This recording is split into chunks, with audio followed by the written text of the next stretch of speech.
Good afternoon, everyone. Thanks for having us. My name's Josh Moore. I'm the Assistant Director of Foundation Relations. And I am Tracy Wishmeyer, Associate Director for Corporate Relations. For everyone that's from IU in the room, I know that might not be many, but this also for folks that are from not IU, this might give a good context of just where we're coming from and how we operate here. So Tracy and I are actually under the Office of the Vice President of Research here at IU. So our team reports to Fred Kate, who's the Vice President of Research. Corporate relations is a little bit different in that they report to the Vice Chancellor for Research here at IUPUI. But this is our org chart. So I report to our Senior Executive Director, Jennifer Lawrence. Tracy reports to her Executive Director on the Corporate Relations side, Whitney Riley. So we're a small but mighty team for sure. But that just gives you some context of how we operate at IU. I think, Robin, you might have covered this earlier today, so I don't want to repeat too much. But this is just useful context um, for even for me when I first came into this role, is understanding the difference between gifts and grants. And we call them non-governmental grants here. You might just call them grants at your institution, but it's essentially tied to the intent of the giver. So gift is often something that's given with very few strings attached. It's basically a transfer of property, whether that's cash or some other vehicle. Whereas a grant, there are more requirements, and so we wanted to go through and quickly sort of identify those for you all. So grants tend to be more specific based on the project, whereas gifts could be very general. So just give my gift to scholarships, or it could be I want it to go to one student from this county in engineering at this campus. So that it really runs the gamut on the gift side. Eligibility, it's not really applicable to your traditional donor gifts, but for grants, oftentimes in higher education, we're limited by the number of applications we can submit to a funder.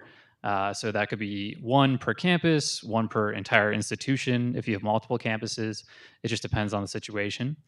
The duration, typically, it's limited to a few years at the most, whereas gifts could be given or used in perpetuity. So that's just something to keep in mind when you're looking for funding. Grants are generally not allowed to be used just indefinitely. The documentation, there's always a grant agreement which talks about reporting requirements, the outcomes of the grant, any sort of deliverables that you have as part of the project. And then reporting is often more technical. You need to talk about the financials. And if you're talking to a donor who's given a gift, this is more of a stewardship opportunity than a technical sort of requirement. So, um, and then here at IU, the IU Foundation covers gifts, and then our office covers these non-governmental grants. So we just wanted to talk briefly about some of the resources you would have at your institution. And during the planning segment after this, Tracy and I did a little bit of homework about all of your institutions to get a sense of the resources that are available. So as we go around and talk to you, we'll have at least some background on what's available. But these are just some examples.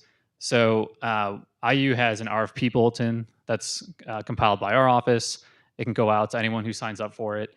So that's something that you can go back and see if your institution has something similar available. There's, of course, online funding databases, which I'll cover more in depth in a little bit. Um, our research office, we just call it the Office of Research, Office of Sponsored Research, sponsored programs, whatever it is at your institution. There's often a proposal development person. We have a team. Sometimes it's just one person, but someone who at your institution is familiar with the grant writing process and can assist you in identifying the right focus areas of that funder that you're looking into and how to kind of communicate how your program is going to meet those. And then, of course, if you're in an individual school or a unit at your institution, you should always keep in mind that you can talk to your dean, research dean, or other sort of academic officer, the fundraiser in that unit, and then your fiscal officer as well.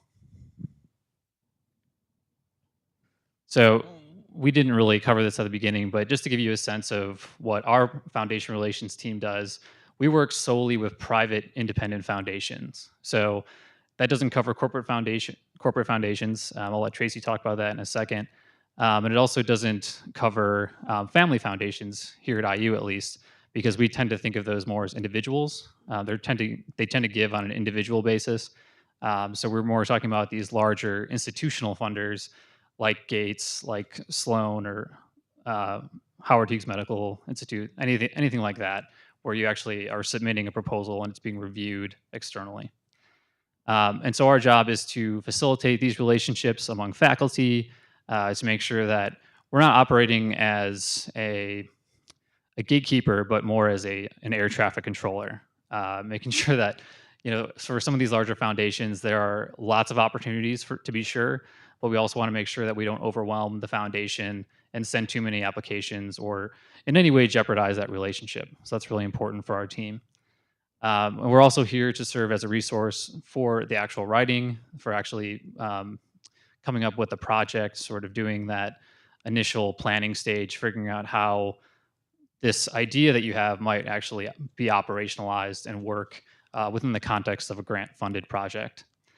And then just helping to do prospect research. That's a big part of my role as assistant director, is to find funding opportunities in the private foundation sector for our faculty. And these are just some specific examples. I know we have our case study in a second, so I don't want to spend too much time on this, but this just gives you a sense of what we do. A big part of my personal role is working with local foundations, which there are several in Indianapolis, fortunately. But many of them have requested that we have a single point of contact, which is our office, for that reason that I mentioned earlier, that they don't want 20 faculty coming to them in a given cycle for funding, asking for funds, because part of our role as the institution is determining what is the top priority, what projects make the most sense at this given time, so we can move forward with those. So for corporate relations here at Indiana University, we in IUPUI, we do corporations and corporate foundations.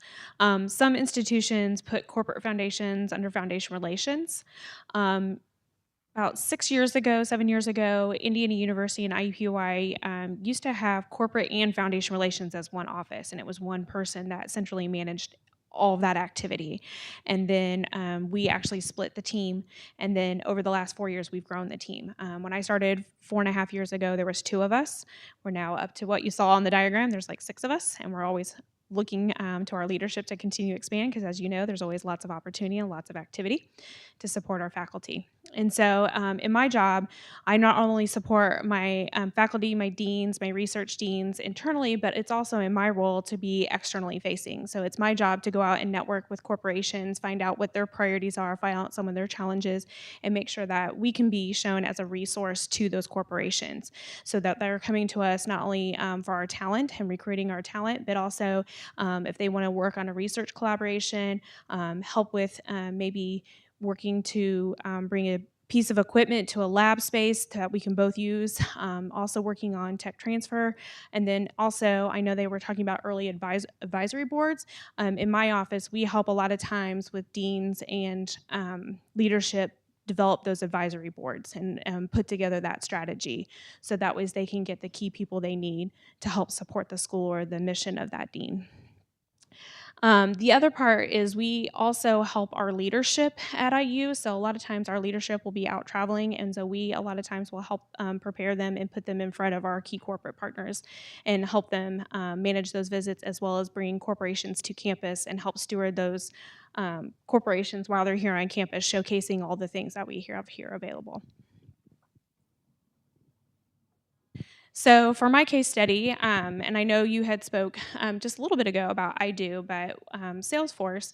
So Salesforce is a relatively new company here in the Indianapolis market. We originally had them come and acquire another company. They're from the West Coast, and so in 2016, I was actually on the West Coast in San Francisco attending a conference, and I engaged with a Salesforce.org officer. And so Salesforce.org is the philanthropic arm of Salesforce. And so during their presentation, they talked about how they really are wanting to engage in STEM initiatives. They're wanting to engage in K through 12 initiatives. And so as I was sitting there and listening to them, immediately I thought about our I Do program, and I knew that was a good match. So I went up afterwards, introduced myself, handed my business card, and said, I, have a perfect program to partner with you. Continued to follow up with that officer, and then she connected me with the local Salesforce.org associate here in Indianapolis. Because how their organization works, they have philanthropic goals that are national, and then they have regional philanthropic goals here in Indiana, and then also in California and San Francisco. And so we submitted an initial ask, an initial proposal for the I Do program in November and December of 2016. We received that award in the spring of 2017, so it takes a little while. So a lot of times, I know sometimes we have programs and projects that come about rather quickly, and unfortunately, sometimes we can get in the cycle with the company where they have extra budget dollars that are not allocated, or philanthropic dollars that are not allocated already. Sometimes we can't. And so earlier is better, but I know sometimes that's also not an option. So we try to have those conversations and keep those doors open. In this case, we were able to receive that award in the spring, and then we are already starting to cultivate them for a larger award, because I don't know if Stacy shared, but we are trying to expand I Do here in the city of Indianapolis and continue cultivating that with some new high schools. And so Salesforce is one of our major champions, but they too are constantly being asked. So we have lots of different companies that are also looking to Salesforce to support some of their initiatives with technology. They're also being bombarded by other non-for-profits in the city.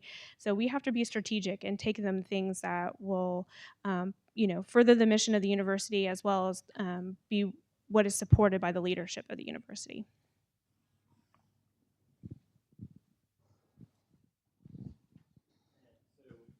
Foundation relations, there it goes. For the foundation relations case study, I know in the program we talked about the Howard Hughes Medical Institute, and I started here at IU in November, so a lot of that work and proposal writing was before I arrived. Our information is going to be up here at the end, so if you do have specific questions about that one, I'm happy to talk to the folks that were here and get some information back to you. But I wanted to talk about one of the bigger projects that I worked on when I first started, which is the Helene Fuld Health Trust. And so, if you're not familiar with this organization, they do quite a bit of work in nursing, pretty much exclusively. So they support nursing schools around the country, and IU has been fortunate to be a recipient of funds in the past for their accelerated bachelor's degree. And so, starting in, I believe, 2013, the dean of the School of Nursing and the CFR staff at the time, which was, as Tracy mentioned, one person, came to New York City to talk to the trust representatives about the School of Nursing here and all the great programming that we do. And they were fortunate to build that relationship. And going again back to what Tracy said, a lot of this developing relationships with organizations, it's crucial to follow the rules and to apply for things that are within their focus areas and their wheelhouse. But it's also a lot of just building up relationships and making sure that there's a sense of give and take, that you feel comfortable going to them and saying, we have this idea, we think it's a really great fit, and getting their feedback and adjusting accordingly. And so that's exactly what the folks before me did, talking to the School of Nursing about their accelerated bachelor's degree, and they received funding and they kept reporting on it and stewarding them, visiting New York City several times to talk to those same folks again and just thank them for the gift, talk about all the great things that our students are doing. So when the staff actually turned over earlier last year, they the outgoing staff was able to leave a note to the incoming staff that sort of, I think, expressed that we have a great relationship with IU. Let's keep it going. So when again my boss Jen and the new School of Nursing dean wanted to go meet, it was actually it was a very productive meeting because these new folks had all that background. They understood that the trust had a great relationship with IU already, and they were ready to start talking about a new proposal, which we worked on this past winter, a very significant proposal, which we're still waiting to hear back on. But we're hopeful because of this great relationship that was built before. So this resources slide, I saw that the foundation directory online was up when we first got up here. Did we already cover that? Well, I did some poking around in it, yes. Yeah. Okay. So I won't spend as much time on that, but that is an amazing resource, and they recently redid the whole interface, so it's actually, I think, easier to use and a little bit more powerful in terms of being able to search for different things, especially specific things. Which, if it's STEM education or STEM and higher education for underrepresented minorities, that's like a very specific population and a specific subject. But the way that this is set up now, you can really target those foundations or corporations that are most relevant. GuideStar is a really great way to look up organizations if you want to do some really thorough background research to find their 990s, to look at who's on their board of directors to see if your institution might have a relationship there, to look at their previous funding levels to get a sense of what they've given in the past. Um, some of that is actually on Foundation Directory online as well, but GuideStar is another way to get into it. And I think some of those resources are more accessible without having to pay the membership fee. GrantStation is another area to keep on top of corporation and foundation RFPs. So I'm subscribed to this. I think Tracy is as well. They send a weekly newsletter with national opportunities, regional opportunities, and federal opportunities. So depending on what you're looking for, that's just a great thing to sort of keep your finger on the pulse of, make sure that you don't miss anything that's coming through. Foundation Search, very similar to FDO, just a different company, but I think people have just different experiences. Some like Foundation Search better, so we wanted to make sure we included that. And then Inside Philanthropy is a really great online magazine, and they've sort of curated lists based on certain topics about private funders in different spaces. And they do have a whole article about STEM education, which is K-12 and higher ed. So you kind of have to divide that a little bit more, but that just gives you a sense of the resource that Inside Philanthropy provides. So here's all of our contact information. And if you don't want to write this down, I'm sure Deb could connect you to us anyway. But now we can do some Q&A, unless I'm forgetting anything, Tracy. No, I think we're good. But yeah, and we also network a lot with a lot of your institutions. So like I use a part of the Big Ten. Obviously, we're here in the Midwest, and so several of your institutions, like I'm familiar with your corporate relations officer if you have one, or your advancement team. And so if you don't have a connection or know how to get a connection at your university, please feel free to reach out to us, and we can try to help with that.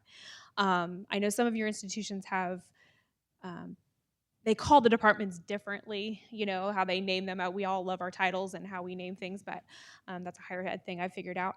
So, but they basically have some of the same resources. Because like for FDO here at IU, we have a subscription, but it's actually managed through our library system. And so we had to work with our library system to get access for our teams. And so that's something that may be available at your institution, but you're just maybe not aware of it because it's not publicly put out there. And so it may be something that you need to either reach out to your advancement team, reach out to your library services team, or maybe your provost or your chancellor's office, because a lot of times some of these, they're subscription based and they have the ability to get that subscription or share the subscription with the institution. We're opening it for questions. Anybody have questions?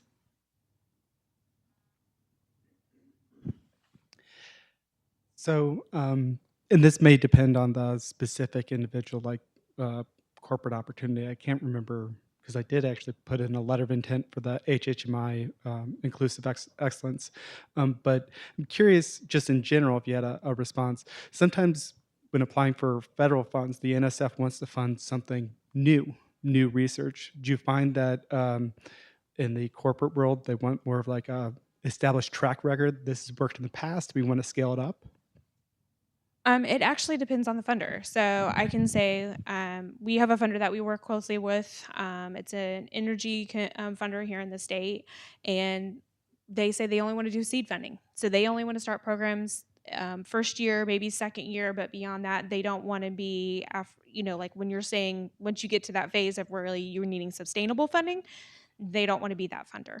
But I do have other funders where they tell me all the time, don't come to me that first year. So we have a local community foundation that works with the university all the time, and they said, don't come to us until one, you've proven that this is sustainable through your university, through other funding resources, and that you only need 30% of your funding to come from our organization.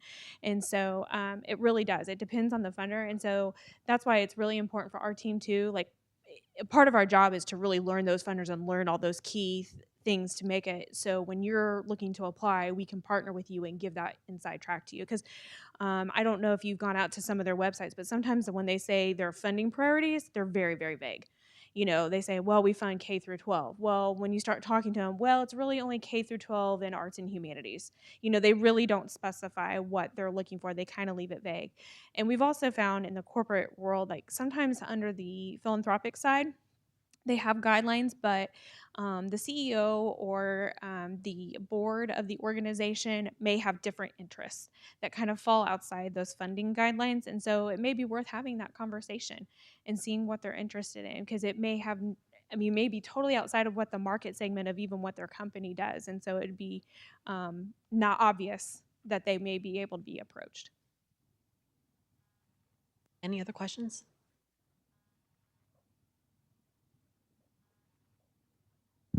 So, do your offices cover Bloomington and Indianapolis?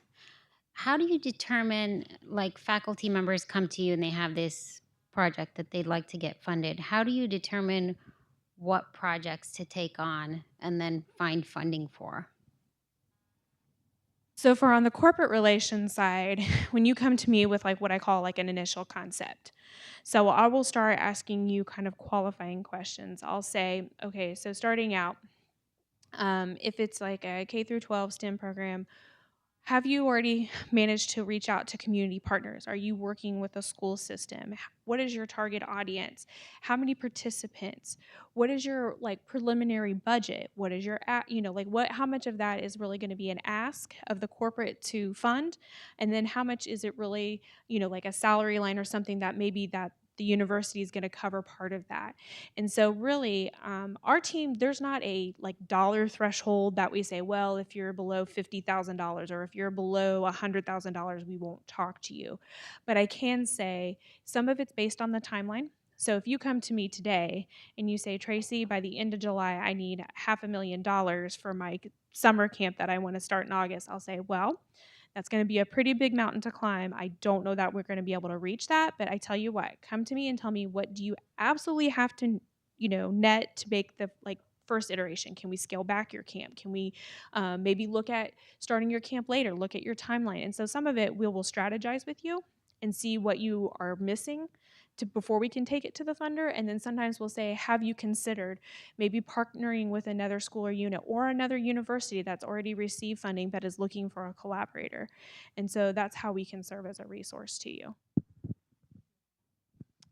Yeah, I think echoing Tracy, I think we really try not to turn anyone away. I mean, we're like I was saying earlier, we have a small team, but any resources that we can provide, even if it's just an initial list of potential funding prospects, after we cover some of those topics that Tracy just mentioned, to narrow it down, and then going from there, because there are a lot of other. We're fortunate here to have a lot of other resources like proposal development services, like development officers in schools and units. So even if we can't be there, helping them write the whole proposal ourselves, other folks can help, and we can, have eyes on it before it goes to the funder, do a final read through, whatever it is. We're very flexible in how we assist faculty with this whole process.